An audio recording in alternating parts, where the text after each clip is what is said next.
I'm gonna give everything a second to kind of get online. I know I'm late.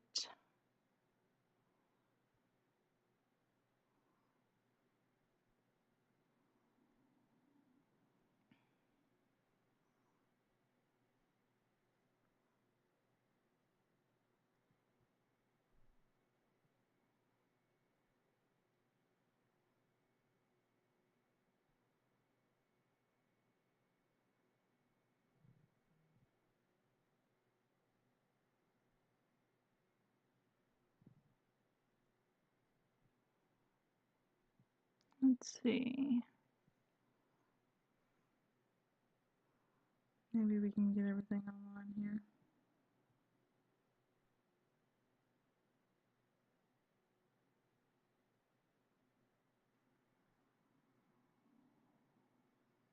It's not wanting to connect to Facebook,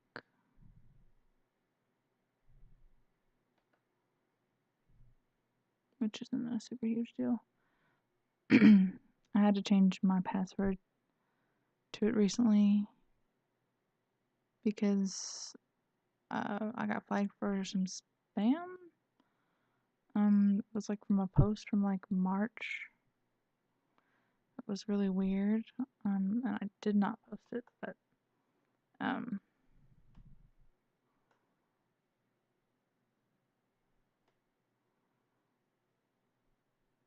maybe it won't connect because of that. But let me see here if I can fix this on the Restream website. I'll be honest, I just about completely forgot about this today.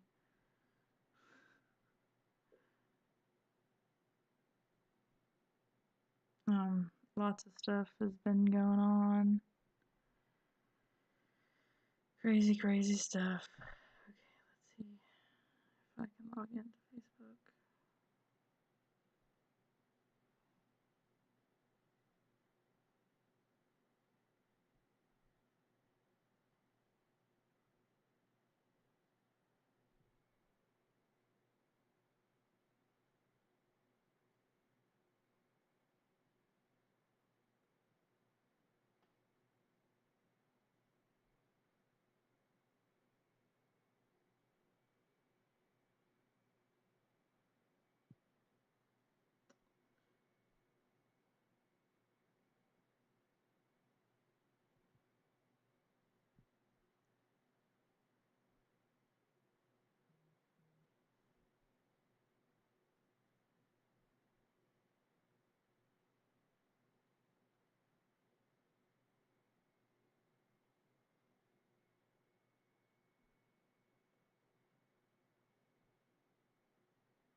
Okay.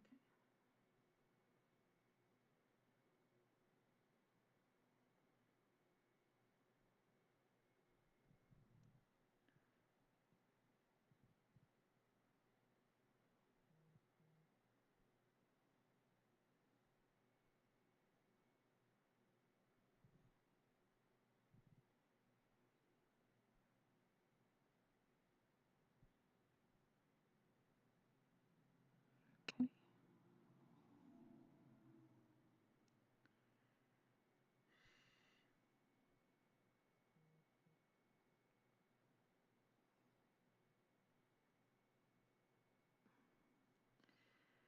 Oh my goodness.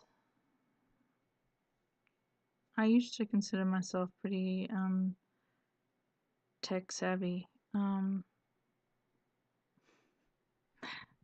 But everything has gotten so complicated that I don't know that I could call myself that anymore.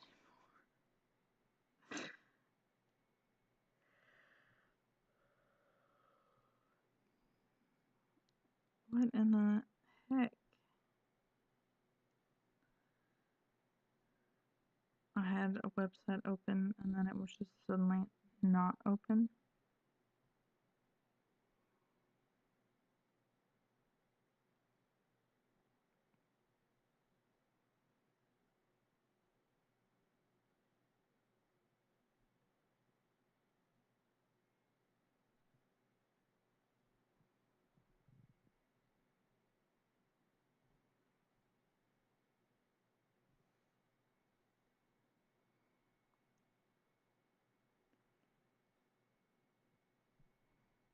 see if it will work.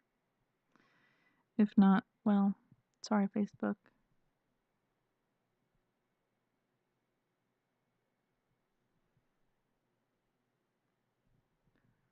All right, I did it. I figured it out. Okay. I didn't really get the chance to map this podcast out because I've been so busy. So just gonna kind of wing it. Probably not the best idea. But I'm severely underprepared. But I said I was gonna do it every Tuesday, so I'm gonna do it every Tuesday, despite the madness that is my life.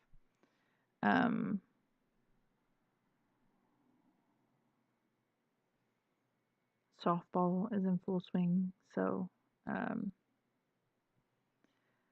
got a lot of that going on. Got 3 games this week, and then Saturday there's an all-day tournament. And my partner's on nights, so it's all me until Saturday. So that's fun.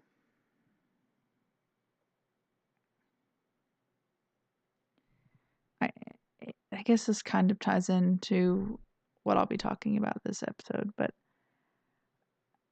sometimes there are points that I get to in life where it feels like,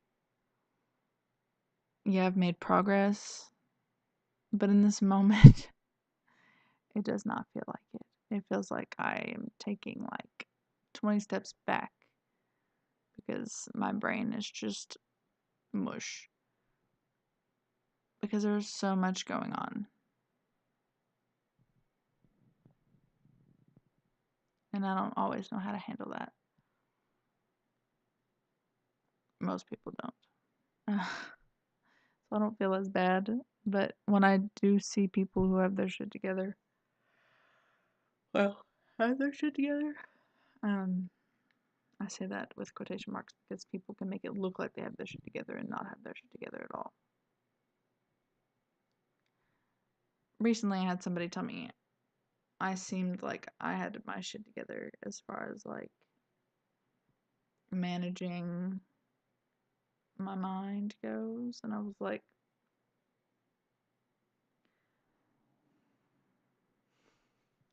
if only you could see what was going on up here, you would not agree.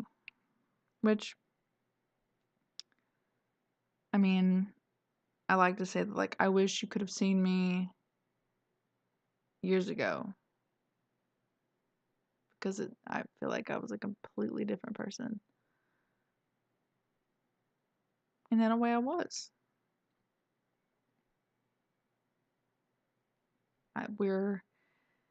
The way life is we are different people at different points in our life.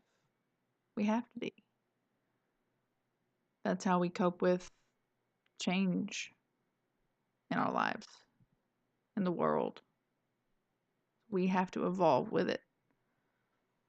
And that's not always a fun thing to do, or an easy thing to do. But it's just a necessary part of life if you want to evolve into your best self.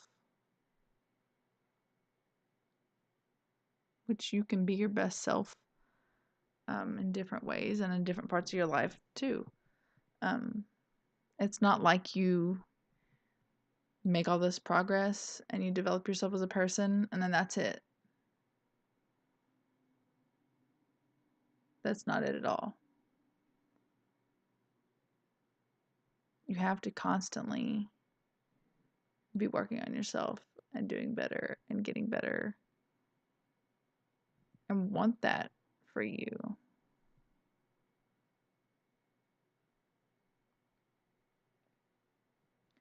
But a lot of people get comfortable. They get comfortable in their life because things are okay and they're not having to put in too much work.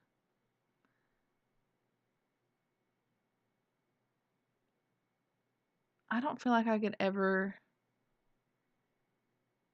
be that way or get to that point where I'm just like comfortable. When you're comfortable, you're not making progress. I feel like we only make progress when we are outside of our comfort zone. And I've had to do a lot of that, putting myself outside of my comfort zone. And now that is where I live. I live outside of my comfort zone. I don't think that there's really many moments that I ever truly feel comfortable, whether that be, excuse me, whether that be physically, mentally, emotionally. Um, I don't know that there's ever a moment that I do feel comfortable. And if I do, it's brief. It's a brief moment. Yesterday, there was a moment. It's been super nice outside, finally. Sun shiny, temperature feels good. I had to go run an errand by myself. And I got to just kind of jam in my car. And I felt good. Now, I was in physical pain, but like emotionally and mentally in that moment, I felt good. I felt happy in a way. When the sun is shining, life is so much better. And that might be my vitamin D deficiency talking. Even though I take vitamin D every week. I try to remember to, at least. I apologize. I did not sleep well. I'm very tired. I'm trying to think of where I kind of want to start with past progress.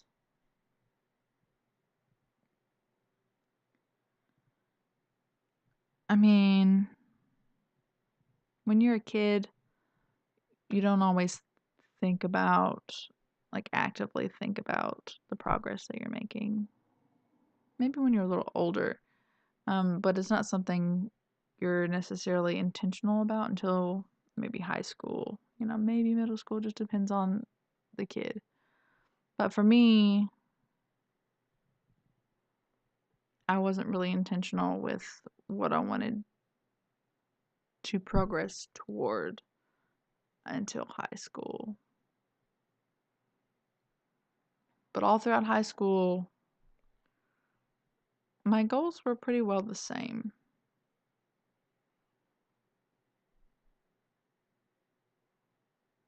I focused heavily on music and doing everything I possibly could with it.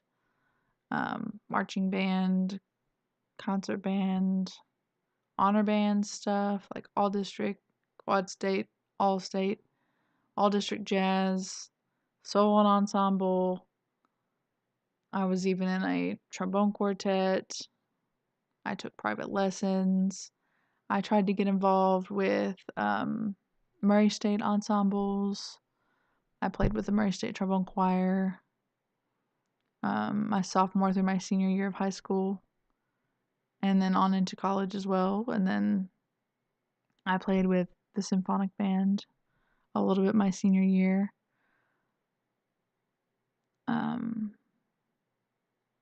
My second home, I used to like to say, was the Fine Arts Building at Murray State University. If I wasn't already there doing something, I wanted to be there doing something, whether it be practicing, wandering around, or going to concerts, sitting and listening to music. Because it's a magical experience to sit and listen to music. And I've been to a lot of them over the years. I've been in a lot of them over the years. And yeah, I've heard a lot of the same pieces of music, but the cool thing with music is that a piece will never be played the same, no matter how many times you hear it. Or even if it's the same person playing it, it will still never sound the same. And I think there's so much beauty in that. That every time I hear a piece of music, even though I've heard it before, it's going to sound different. Might sound better, might sound worse, or it might just sound different. And I love that. I love that so much.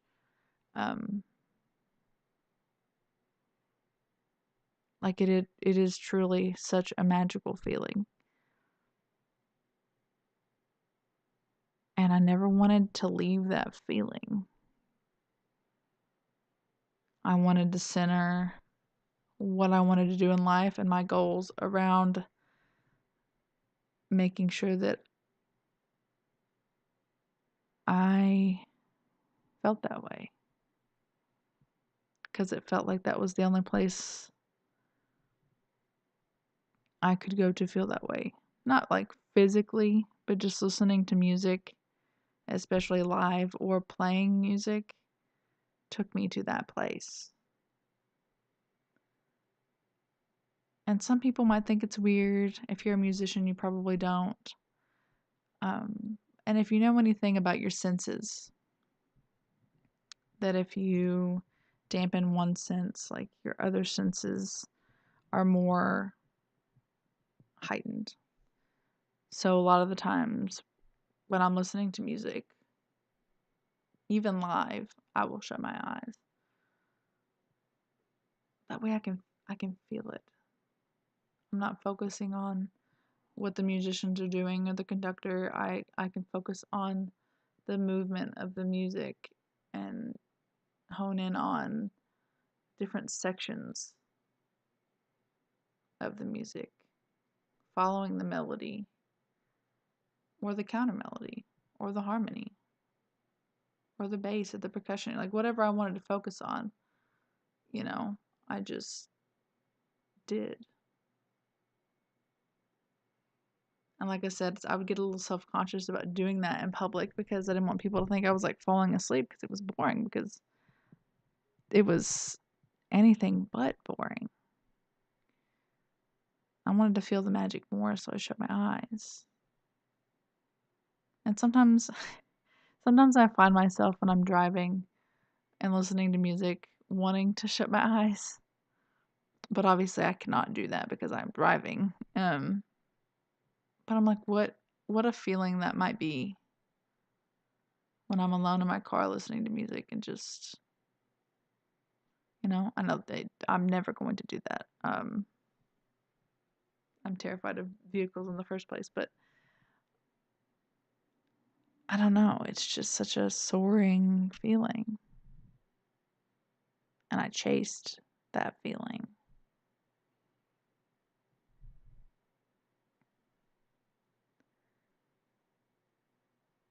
My senior year, I slacked off quite a bit, even though I still kind of roughly had a plan of what I wanted to do. I was kind of pushed into declaring a major that I didn't really want to do because it would have been better for me, like logically and financially, but I did not want to be a music ed major.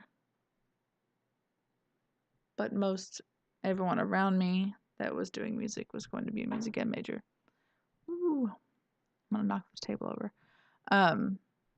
So I declared a music ed major, even though I really wanted to do music performance.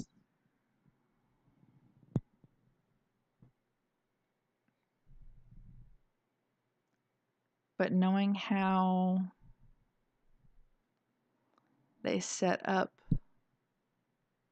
degrees for music and how the classes are, where most music classes, ensembles, and things like that are only 1 credit hour, even though you meet more than once a week. Most ensembles meet like 3 times a week, depending on the ensemble. But it's still only 1 credit hour. And I started seeing people who were having to be a super senior, which is just, you're a 6th year, 5th or 6th year senior. Because you're having to take so many classes and ensembles and so many music students that I came across were so just burdened and stressed out. And I felt like if I did that, it would make me hate it. And I didn't want to hate like the one thing that brought me joy in the world, And then, obviously life took a detour and I didn't get to do that. I started college a semester late. I was still able to keep some of my scholarships because I did have music scholarships. But I barely got into the semester. And when it came time to go to lessons and sit in a practice room and practice, my anxiety was so bad that I could not. And at the time, I didn't understand why. I had really bad postpartum anxiety. Now, I had had anxiety my whole life and not really recognize it as that. I was just always called a worry wart because I worried too much about everything. That's how I was labeled. My mom, my grandparents, my dad would always just call me a worry wart. Bitch, I had anxiety. Really bad. And a lot of things that were very, big deals to me, I couldn't feel like I could talk about. I hid it for such a long time. And thinking back, I carried so much on my shoulders, even as a little kid.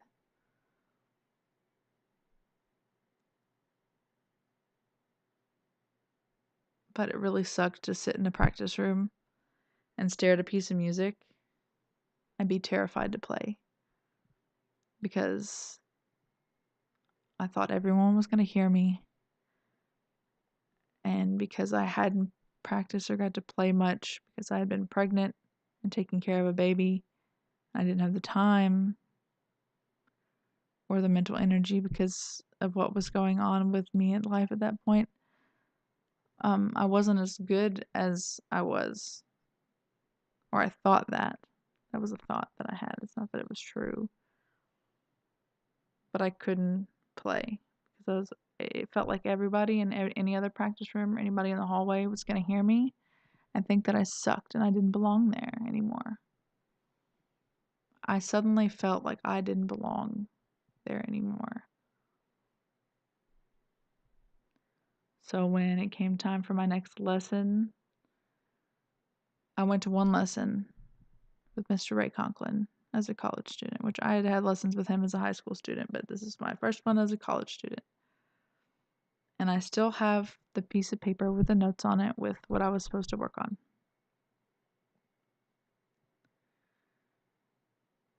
Before the next lesson rolled around,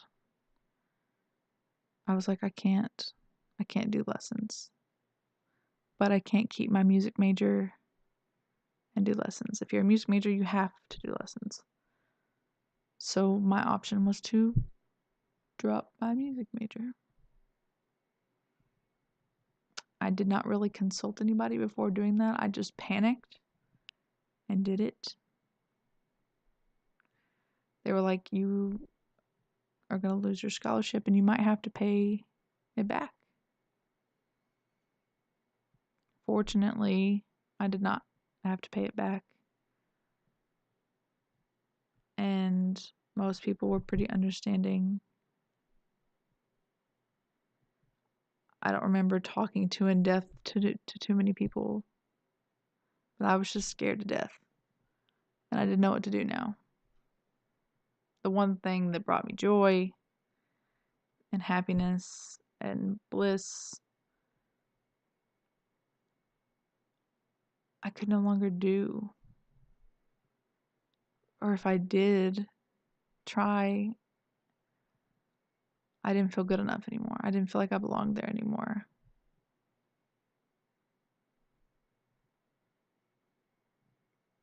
I was now just some girl who had so much potential but fucked up her future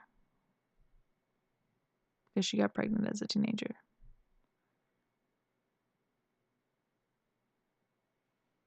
Nobody at the time, even including myself, when I was going through all of the stuff that I did, I wasn't really aware of it and how it was affecting me because I had pretty much lived in survival mode my whole life. So this was just a whole other level of survival mode. And I was just trying to survive and not thinking about anything else. And so I just did what I had to do, and that included dropping my music major. I was like, well, maybe something that's a little less stressful would be art. I'm good at art. I neglected it a little bit in high school because I focused so much on music in high school. I neglected that, especially in like my junior and senior year.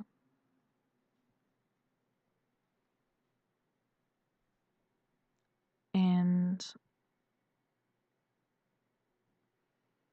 making that change like was hard, but it was good.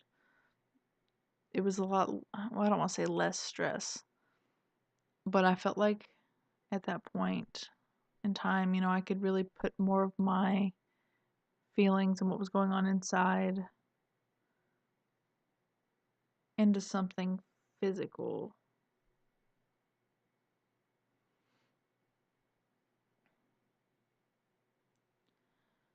So I finished out that semester and transferred to NKU after that. I went there for a year.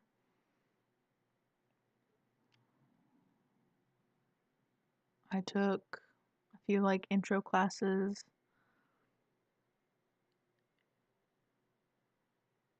in the art department, but didn't really get to dig in too much there because I was still doing a lot of my gen eds. But after I left NKU and went back to Murray State for another year,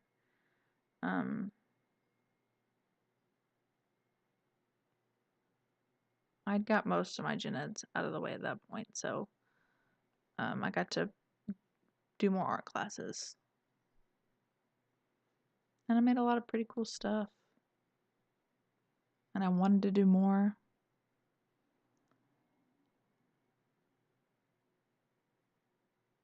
But I was still recovering from a lot of things mentally and physically. Being back home, I thought maybe that if I just threw myself back into school immediately, I didn't try to focus too much on processing what had just happened, that it would be easier. It was not. That first semester back at Murray State, I failed a class, and that was hard. It was a psychology class. I got over 100 in the class. So I was like, what? I didn't understand, but I couldn't focus.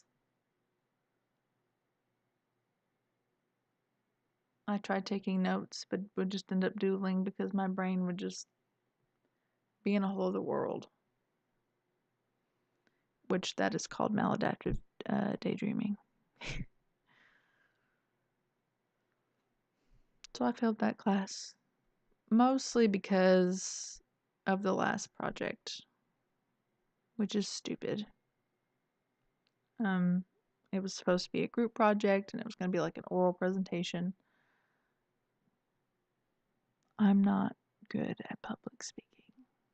Getting up in front of people and talking, scary, especially at that point in time. And like working with other people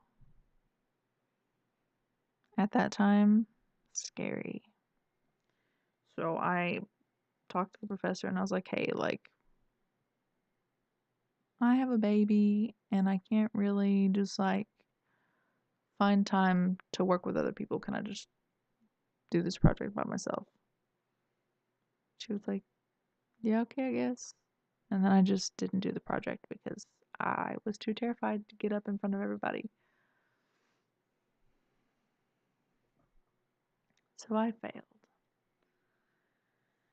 And both of those semesters at Murray State, when I came back, my financial aid got screwed up and it was a whole ordeal dealing with FAFSA and KHEAA and the verification process and paperwork and getting sent the wrong paperwork, and then it just got so stressful and I felt like so much of a burden because my grandparents had to pay out of pocket for those 2 semesters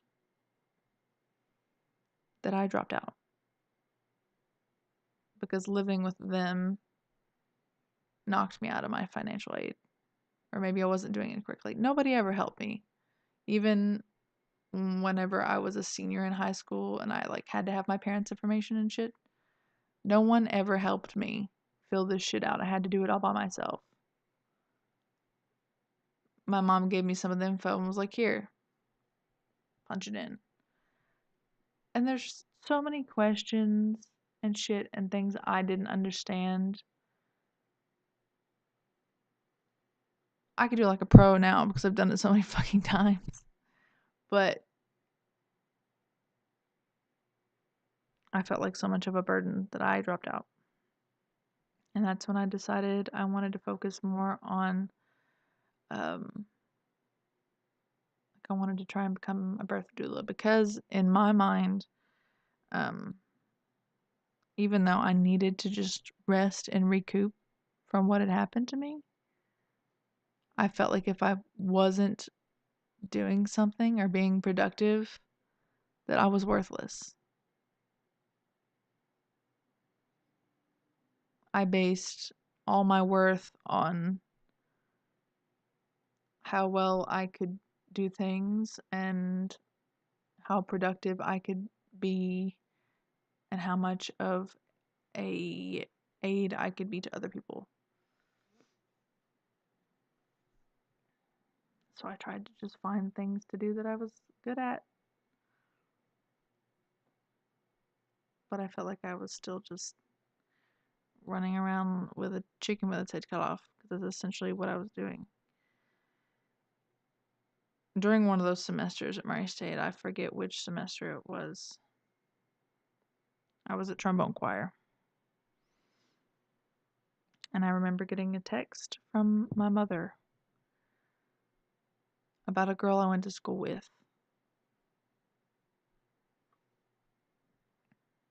Before I go on, I will preface that as a kid, I had horrendous like health anxiety and would like obsess over it. Like if I had a bump or a scrape or like I thought I had cancer and I was dying. I even thought, I guess I got my molars and my wisdom teeth confused, and I thought that when my molars were falling out that I was dying, and so I didn't tell anybody when I lost them. I didn't care about the money from the tooth fairy because I thought I was dying. But when I went to the dentist and they didn't say anything, I was like, I guess guess I'm not dying. I guess I'm fine. And I didn't tell anybody that until I was an adult. And like people look at like my family looked like like I was crazy, and I'm like, that was my experience as a child. You didn't think my behavior in any way was concerning? That's a whole other thing. But after middle school or around middle school, it kind of got better. The health anxiety did. I didn't worry as much about my health. I did to a degree, like to the point where when we would have assemblies about smoking and they would give us these pamphlets that had all the icky stuff that were in cigarettes and tobacco products, I would bring it home uh, and I would try to show it to my parents because they smoked a lot and I was scared for them and I was scared for me and my siblings because like we learned about secondhand smoke and how it's even worse. And so I remember taking this little brochure and that we got at school and finding some construction paper and writing some of the information down from the pamphlet on these pieces of paper, and I taped them up all around the house for my parents to see. And they did not give a single shit. They just took them down and threw them away. I was like, I just like don't want to die from like cancer because you smoke. But they didn't care.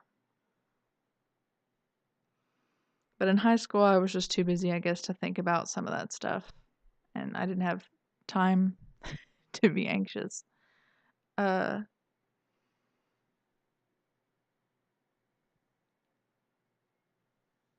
Fast forward back to what I was saying. I was in drama choir. I get a text from my mother. My postpartum anxiety was still not great. But this one text message triggered my health anxiety in a way that was so terrifying. A girl that I went to school with got cancer. And so in my mind, I pay attention to, little synchronicities and things like that. She was a year younger than me.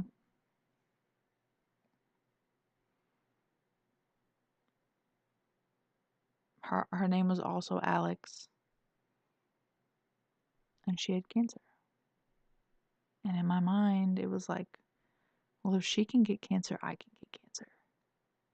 Like, it's that easy, right? And so I started like obsessing over every little thing,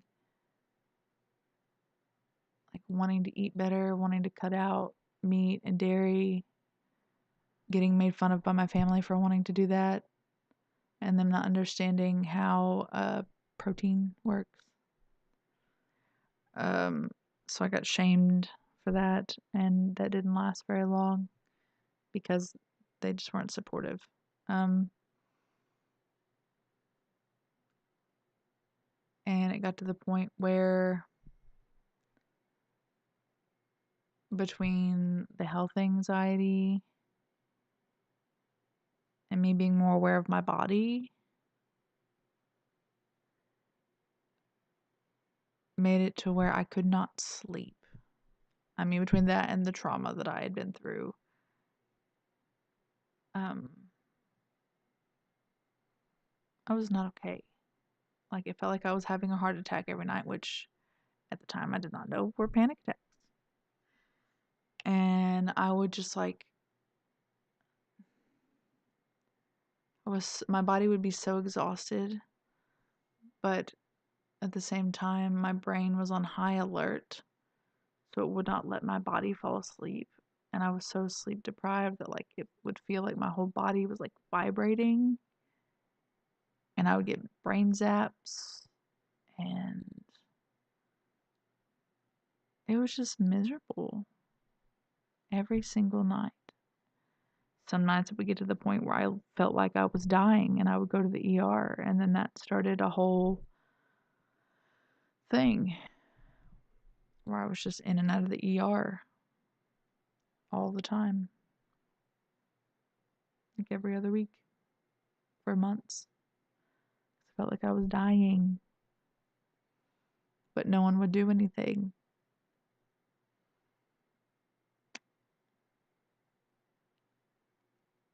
And I didn't know what was going on. It just felt like something was wrong.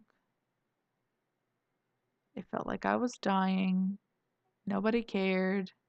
My family was making fun of me.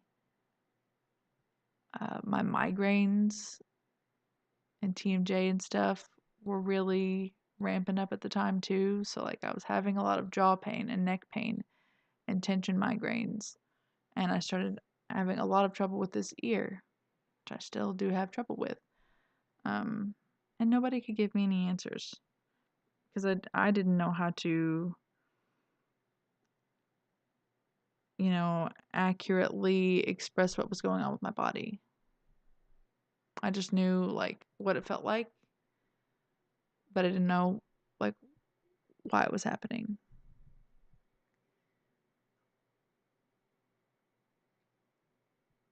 And this went on for a while. I started going to therapy. That helped some. And they were like, well, typically, medication management is a good aid when it comes to going to therapy. Like they go hand in hand. But I was very against taking any sort of medication because I watched my father withdraw when I was very young. And that image is burned into my brain. Watching him shake uncontrollably in a recliner that looked very similar to this. A lot of the times I would sleep on the couch in the living room. I don't know why, it just was more comforting than being in my room. And that night I had woken up and I saw him just shaking, and I didn't tell anybody about it until I was a teenager. And I asked my mom about it, and she was like, he was probably withdrawing. Not sure from what, because probably around that time he had hepatitis C and also got diagnosed with a lot of like really bad back problems. So there's no telling. And I don't really remember how old I was, but I was under the age of 6, most likely. So that was scary. And watching how many medications my dad took, both prescription and non-prescription, which I didn't like know or distinguish at the time that he took non-prescription medication. But I saw what it did to him, and I didn't want to deal with that. That was scary. I did not even want to take Tylenol if I had a headache. It had to get really bad before I would take anything like ibuprofen or Tylenol even. So when I was having all this trouble as an adult, I didn't want to take medication. But I decided it got to a point where I was just miserable. And therapy only did so much. So I saw a nurse practitioner. And she wanted to put me on a couple of different things. I think at the time it was like Lamictal and propranolol. And of course, being me and the anxious person that I am, I always go online and look at the medications and their side effects and how they work, yada yada. Like, I want to know what I'm putting in my body and how it could affect me and what to like look out for. And the stuff that I read freaked me out, so I did not ever take them.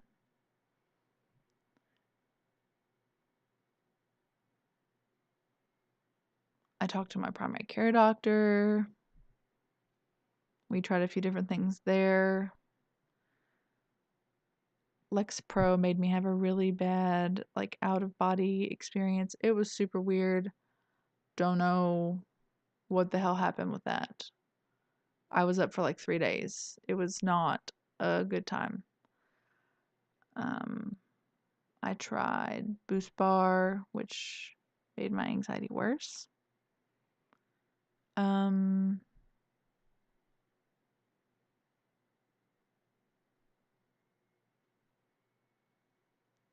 They tried to put me on Wellbutrin. I was too afraid to take that. Most of the things they prescribed me, I was too afraid to take.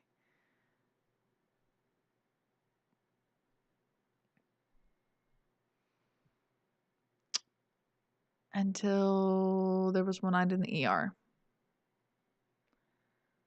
I had been supporting a doula client for almost 24 hours. Like I was working for 24 hours straight. And we were driving home and I was like, I'm not okay. I was so sleep deprived and my anxiety was so bad and my body felt super strange. It did not feel right. I did not know what was happening to me. So I went to the ER. It was like the middle of the night. I explained what all was going on with my body and stuff to this doctor. And he was like, okay, I'm going to send in 3 different things, just a few days supply for you to try each one. For both like my anxiety and my like sleep problems. So I think one of them was Ambien, clonazepam,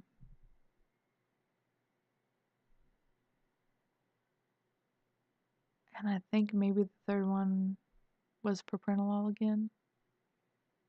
I don't quite remember what the third one was. So I was like, okay, gonna have to try something. So I go to Walgreens and I talk to the pharmacist, which typically I did never do. I didn't feel like it was necessary, but now like I know that it is like necessary. They're actually very knowledgeable, obviously. I don't know. I usually would just ask the doctor about the medications, but the doctors just prescribe the medication. The pharmacists know a lot more about the medication itself and what it does and how it affects the body, and also how other medications and herbs and whatever things you might be taking as well, like, will interact with it and shit. Always talk to your pharmacist if you have any questions about medications. Don't ask your doctor, ask your pharmacist. So I decided to explain things to him. He worked nights because it was like in the middle of the night and stuff, so like nobody else was there. So I asked him, I was like, okay, for what's going on with me, which one do you think I should try first? Like, which one do you think like could potentially be one that will help the most? So he told me to try the clonazepam first, which I was pretty scared to do.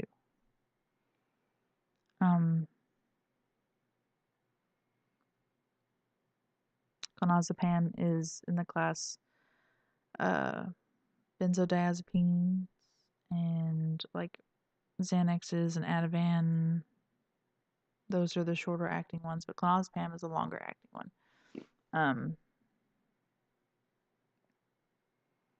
So I was a bit nervous. I had taken Xanax before because my mom had them. They were not hers, but I was having a panic attack before going to something. She was like, "Here, take half of this." I didn't know what it was. It helped a little bit, but Probably shouldn't have done that, but I was like not okay, and I had to just trust my mother in that moment.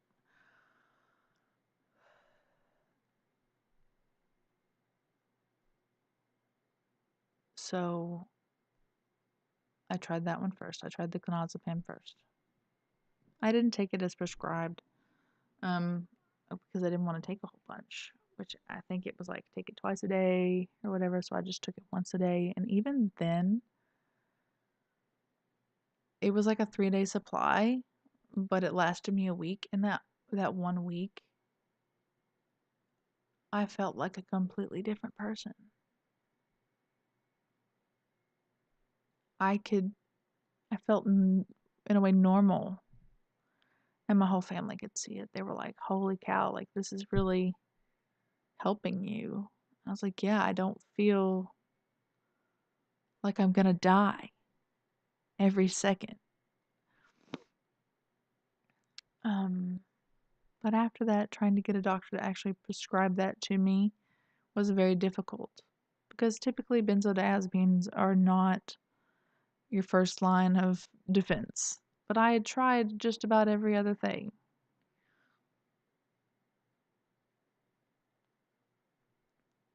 I moved to Paducah, I got a new doctor, I explained all the stuff I had tried and been prescribed, how it affected me, and I described the things that did work, yada yada, and that I was waiting to see a psychiatrist. So he was like, "Okay, I will prescribe you this until you can see your psychiatrist, and then they can evaluate you after that."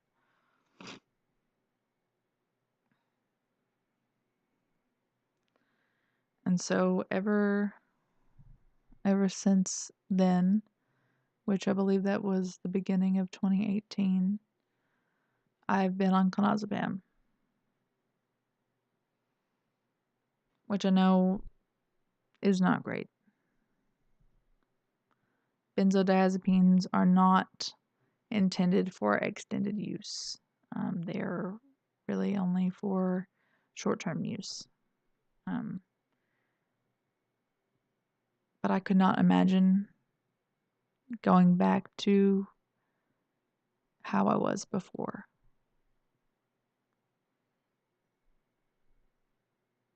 It's terrifying to think about. And I know, I've been in therapy since 2016, and I've been going to NAMI since 2017, which NAMI is National Alliance for Mental Illness. It's a support group. I've been doing that for years, and I've developed a lot of coping skills, and I know how to handle things a lot better than I did before. But, you can only do so much in ways of, coping mechanisms and whatnot. Like, if your brain chemicals are fucked, your brain chemicals are fucked. And which mine very much are. And I'm still processing a lot of my trauma. And it wouldn't be smart for me to go off of it, even though I want to go off of it. Especially since I'm about to do EMDR and stuff. Like, it would be absolute hell. Which I still struggle with sleep and anxiety. It's just not at all on the level it was before. And I've learned so much about myself throughout going to therapy and taking medication. And I say all of that, to detail kind of my progress coming from a standpoint of like doing everything I could before having to take medications, like trying essential oils and meditations and yoga and anything natural. I tried first. And it only did so much, you know. And then eventually, I had a pretty bad breakdown triggered by some dumb shit that should not have happened. But I voluntarily went to the hospital. I was not really suicidal or anything. I was just like not okay. Um, but I stayed in the hospital for a few days and they put me on, I don't know how many different medications I took while I was there. I was evaluated by several different people. But when I left, they were like, okay, we're going to try Lamictal and Seroquel on top of the anxiety medication that I was taking. So I was like, okay, whatever. I was still terrified of taking that Lamictal because they tried to prescribe it to me years before that, and I was not keen on it. Mostly because it has a huge risk of, like, if you don't take it the proper way, you could have a really bad reaction that could turn into Stevens-Johnson's disease, which is basically a disease where your body burns from the inside out. Very scary. It starts out with a rash. I took that medicine for several years, and it did help some as far as like making my moods a little bit more stable because it is a mood stabilizer. But I got to the point where I was taking like 300 milligrams and I didn't really feel much of a difference anymore. So I started tapering down slowly. And I'm completely off of it now. And that is awesome. And I feel great. The Seroquel I only took for about a year. It did help my sleep, but it made me a zombie. And I gained like 30 to 40 pounds within the first few months of taking it, which is a side effect. And I also felt like I was hungover the next day after taking it. Like, it was really hard for me to wake up, and when I did, I wasn't fully awake until the afternoon. It just fucked me up really bad, and it fucked my liver up really bad. My blood work pre-hospital stay was perfect.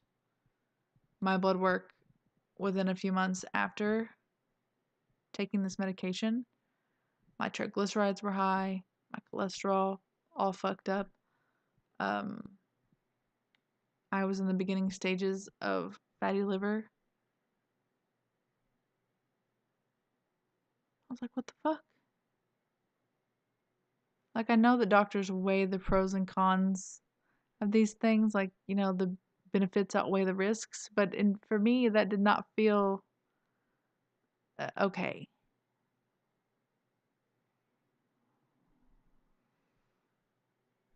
So now I'm completely off of the Seroquel and the Lamictal because I was misdiagnosed.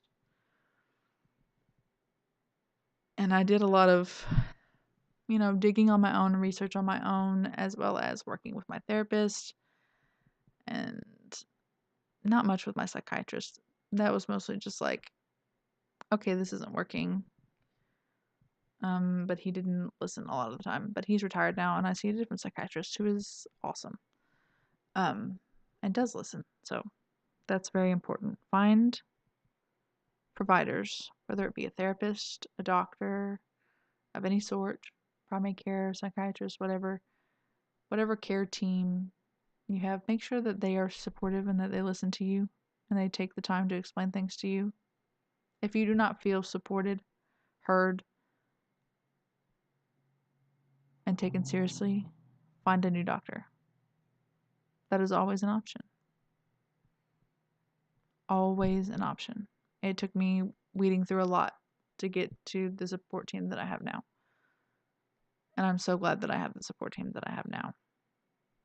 But that was, a part of my progress, was trying to figure out what providers I mesh well with and that are going to help me in the way that I need to be helped. Because I had some knowledge of things, but also had a lot of questions because I didn't understand what the fuck was going on with my body.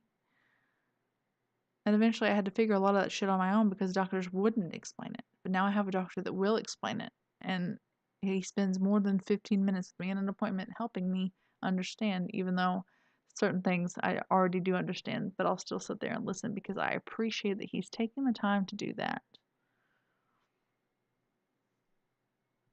and it's amazing. If he ever moves, I will cry. I drive all the way to Murray from Livingston County to see this doctor. But anyways, throughout therapy and NAMI and changing medications and doing work for myself and just trying to figure out what the fuck I'm supposed to do in this life I've tried several different jobs throughout the years, and I've tried honoring myself and what feels good to me and doing that and prioritizing taking care of myself instead of just doing and doing and going and trying to please other people. It got to a point where I was putting everybody before me and I had nothing left for me. I hardly had anything for anybody else because I was so depleted. I spent so much time trying to please other people. And in a way, I still have pieces of that are here and there. But for the most part, I try to honor myself first. Because you cannot take care of anyone else unless you take care of yourself first. And a lot of people see that as selfish, and it is not selfish. It is the most selfless thing you can do. I will reiterate that. Taking care of yourself is one of the most selfless things you can do. Because when you take care of yourself, you are more equipped to help others around you.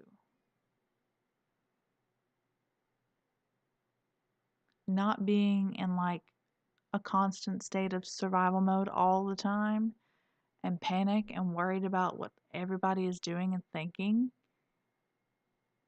feels weird to me now because I was so used to that my whole life.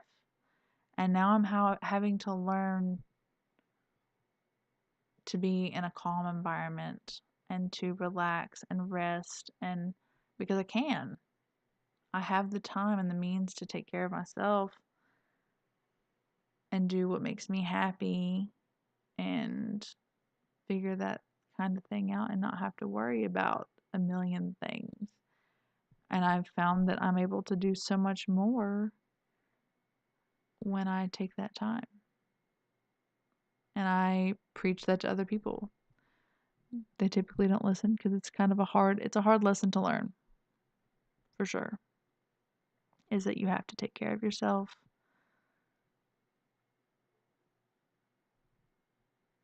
And also, realizing that your feelings and your reactions, your triggers, your thoughts are all your responsibility. They're all within your control and they're all your responsibility. Nobody else in this world is responsible for your thoughts, feelings, and actions. Nobody. And you are not in control or responsible of anybody else's thoughts, feelings, or actions. Nothing you do or say could ever change what anybody else is going to think, do, or say.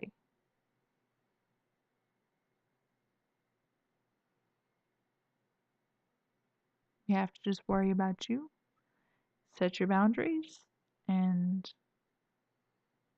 stick to them because they're important. And I feel like me being able to say that now and also sit here and talk like this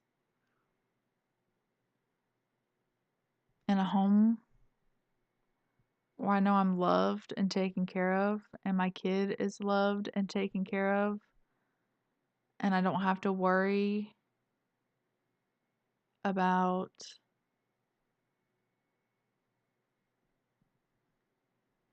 much of anything.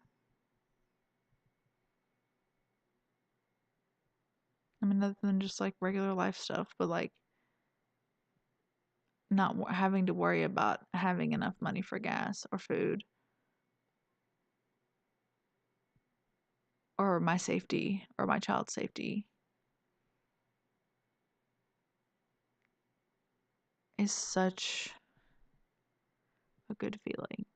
And I've had to deconstruct my mindset from being in survival mode. I mean, with this whole COVID and stuff, and the state of the world has flared up my anxiety pretty bad and kind of thrown me back into that survival thinking. And that's, by design, because my mind only wants to keep my body and my loved ones around me safe in times where things feel like they're not safe. But it's also crazy to me that, like, where I came from versus where I am now, still having to really adjust my perspective and my mindset.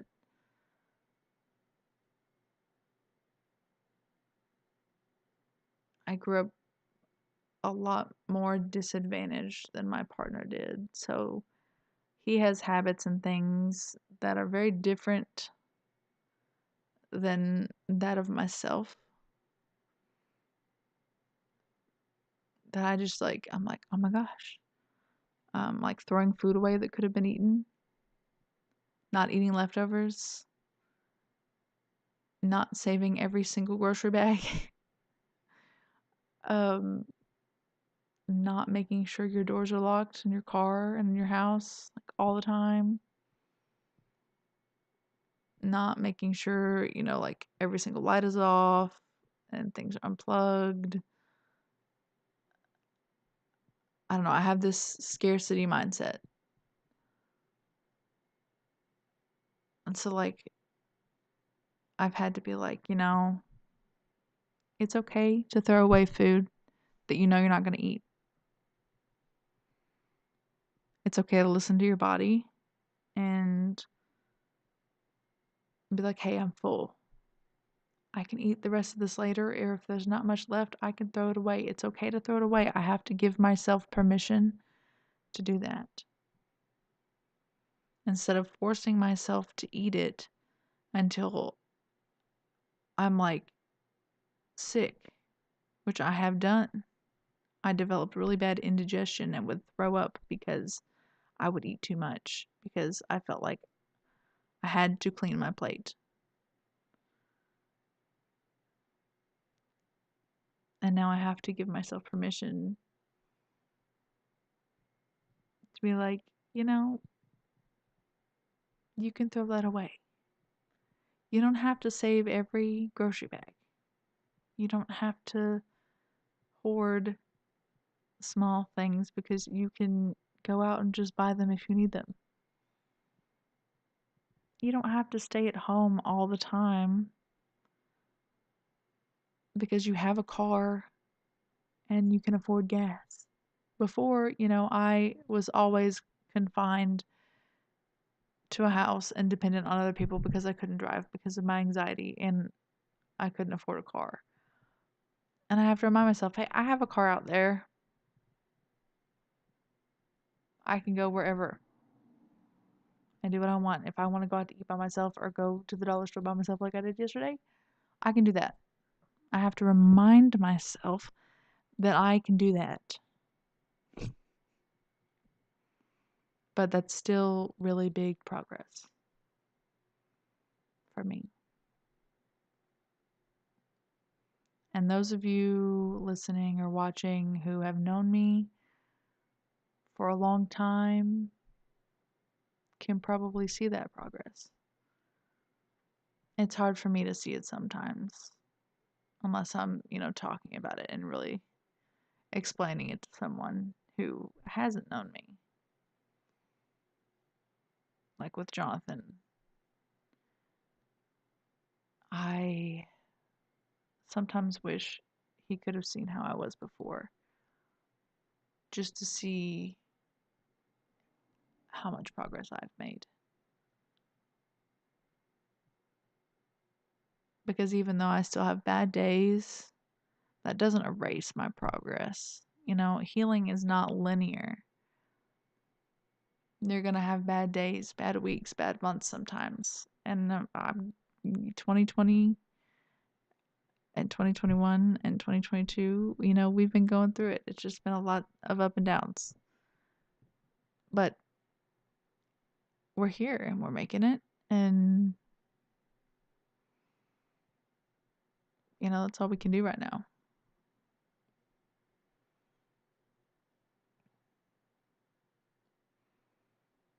So, me being able to just focus on what brings me joy and taking care of myself so that I can take care of others if I want to. Because I'm the type of person that, like, if I can do something for somebody that's nice or thoughtful or whatever I like, I will do it. Now, something else to note, over the years, like, I used to just do that stuff for people, whether I got anything out of it or not, which I enjoy doing things for people and not, I don't ever expect anything in return. That's just like, I enjoy doing that for people. But I used to do it not from a place of like I, not always from a place of doing it for the right reasons. I was doing it because I wanted to people please. Or if I felt like it would make them like me more or not abandon me, I would do these things and go out of my way, but it was depleting me. And now I'm like, okay, if I'm not if I'm not seeing that behavior being reciprocated in some way or at least appreciated in some way, why should I bother going out of my way for someone who's not going to do, who wouldn't even think about doing the same thing for me? Which might seem cold, but I'm not going to put my energy in places where it's not wanted anymore. I'm not going to stick my neck out for people who wouldn't stick their neck out for me. Maybe some people see that as selfish, and I don't give a shit. I'm still a good person who would do anything for anybody.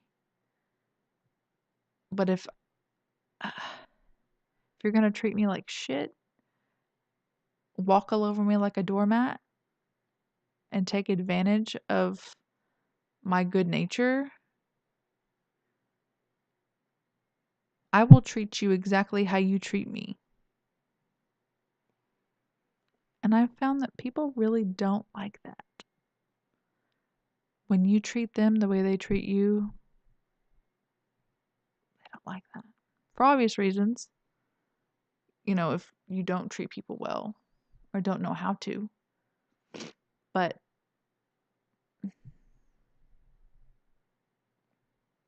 I am not going to put up with that shit anymore. Like, if it does not serve me, I will not serve it. I'm not going to freely give out my energy just to everything anymore because I can't afford to. I have to conserve my energy. And that's important. It's important not to spread yourself so thin and do so many things for so many people who don't appreciate it or who wouldn't do the same for you. And it's also important to communicate, but communicating in a healthy way.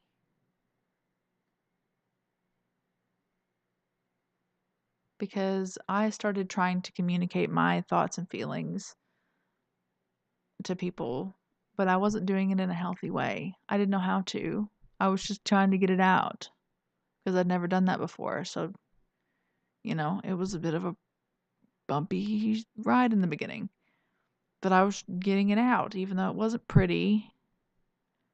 And I didn't always, I don't know, I wasn't always the nicest about it. I was just like, here it is. Or I would point things out or have questions, and I'm just a very blunt, honest person. I've developed that, which I think it's always been there. I just like have been too afraid to ever express it properly. But now I'm not, and most people don't like it. But I don't give a shit anymore, which is good progress. Knowing when to tell a person to fuck off is, you gotta know when to tell somebody to fuck off, or a job to fuck off, or whatever it is, you know? Recognizing in your life when something is no longer serving you, whether that be a person, place, thing, that's important. If you don't feel good doing what you're doing or being who you're like, being around who you're around, try to find a way to change it any way you can. Like, I understand that not everyone is able to just do that, because I've been in that position. But as soon as you get the chance, don't second guess it. Just take it. Go. Do it. Do the thing. Choose you. Because that's super important. You are super important. There's only one you. You only get this one body, and you are only this one person for your whole life. So, choose things wisely.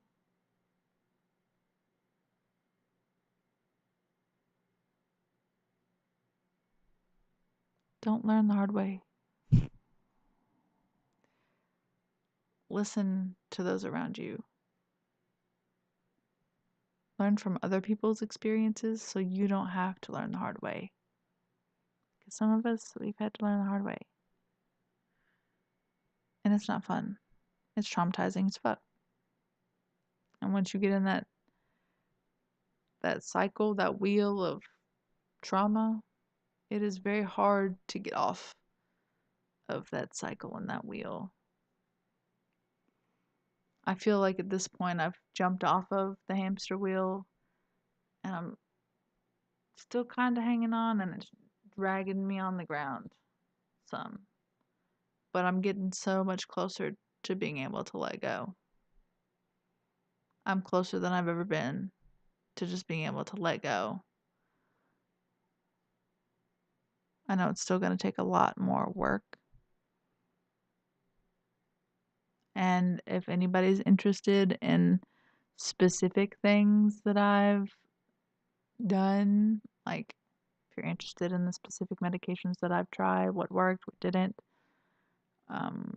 what doctors I've seen, who was good, who wasn't, books I've read, workbooks I've used, any of that stuff, like, feel free to reach out, because I would love to share any and all resources I possibly can with you. It's super important to take care of yourself, but that's work. Resting and taking care of yourself is work. Sometimes that is the work. And if you're like me and you have this mindset of, well, if I'm not working or being productive or being of use to someone else, I'm useless and I'm worthless, it's hard to be like, rest is work. But rest is work. It truly is. And sometimes it's hard to just rest. If I know I'm not having a good day and I'm not feeling good mentally or physically, I will allow myself to rest.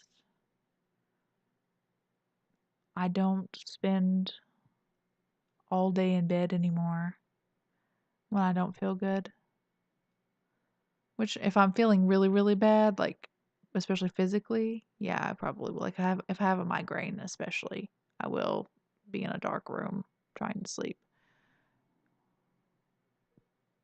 But it's a rare thing for me now to just lay around and not do anything. Like, I want to at least get up and try to do something. It may not be the most productive thing. Like earlier, I was playing GTA and then I forgot about doing this, and I was like, oh, I should do that. And then I have other things that I have to work on today before a softball game, and I have to take a shower. But I don't feel like, yeah, I'm a little like, I don't want to have to drive all the way to Edible. And it's kind of annoying to do some of these things, but it's not overwhelming to the point where I'm having a meltdown because I can manage my thoughts and my feelings so much better than ever. And hopefully, in the future, it will get better too. I'll be able to manage them even better. And hopefully without medication. One day. Maybe. Might just be a different medication. Or,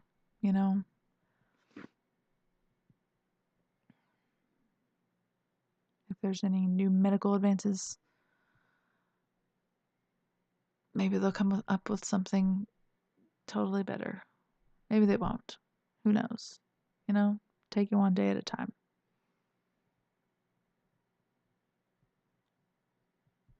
I hope that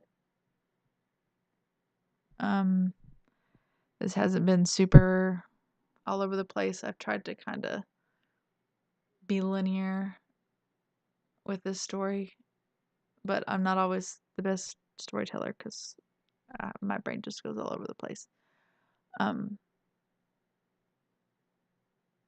But yeah, that's my progress.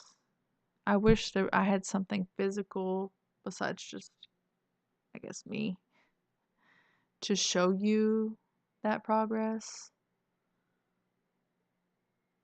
I don't know how I could physically show that. I don't know. That might be something interesting to look into, creating something that could represent that physical progress. But even though some days it doesn't feel like I've made any progress, I know that I have. And I'm proud of myself for coming as far as I have.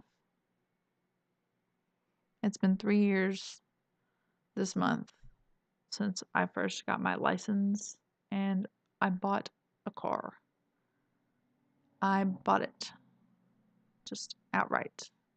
I had some money in savings, and I saved up money from work. I busted my ass. I bought a car, and I got my license, and that was a really big deal, even though I was 23.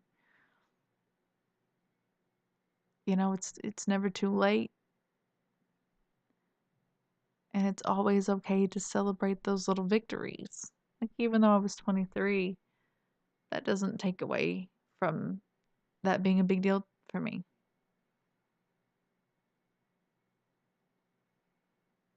You should never be ashamed.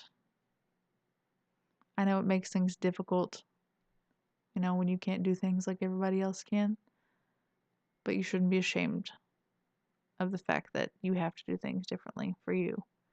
It's okay to do things differently for you because you're not able to.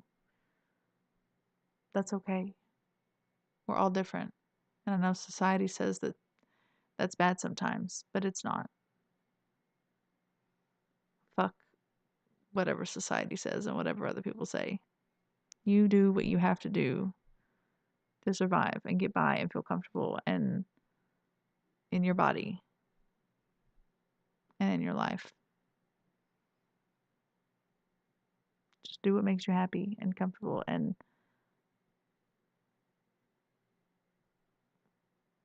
find what brings you that joy and that bliss.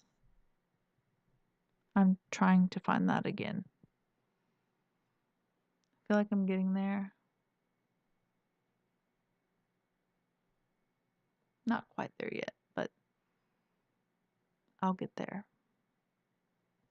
And you'll get there. If you're here and you're listening to this and you're feeling like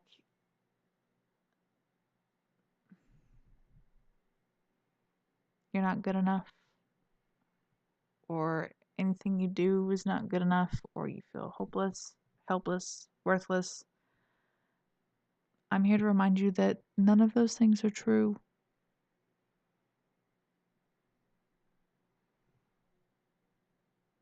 None of those things are true.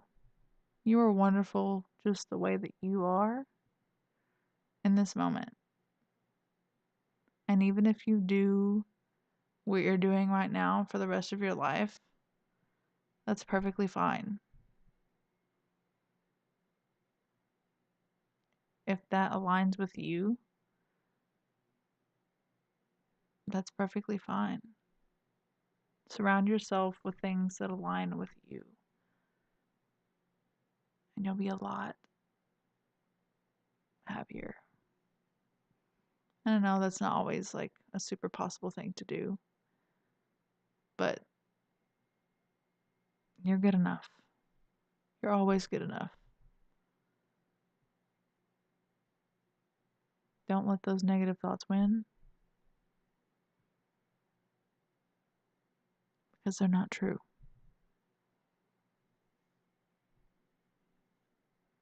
I know a lot of my negative thoughts that repeat in my head over and over again every single day were originally not my thoughts. They were things that people said to me, and my brain took those and turned them into my subconscious thoughts. So it sounds like me, but those words never came from me. And fuck those people who said any of those things to me and made me feel that way. And fuck the people who have said things to you and made you feel bad and had those negative thoughts in your head. But we don't need to listen to those thoughts in our head. Be proud of yourself. Love yourself for who you are and what you're able to do. Because everything that you are and everything that you do is enough, always.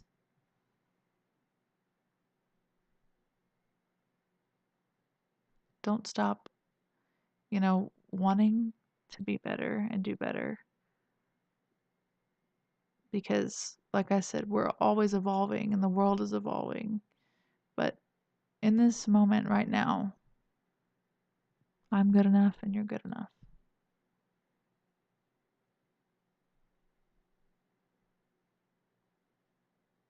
And don't forget that. I'm proud of you. And I'm proud of me.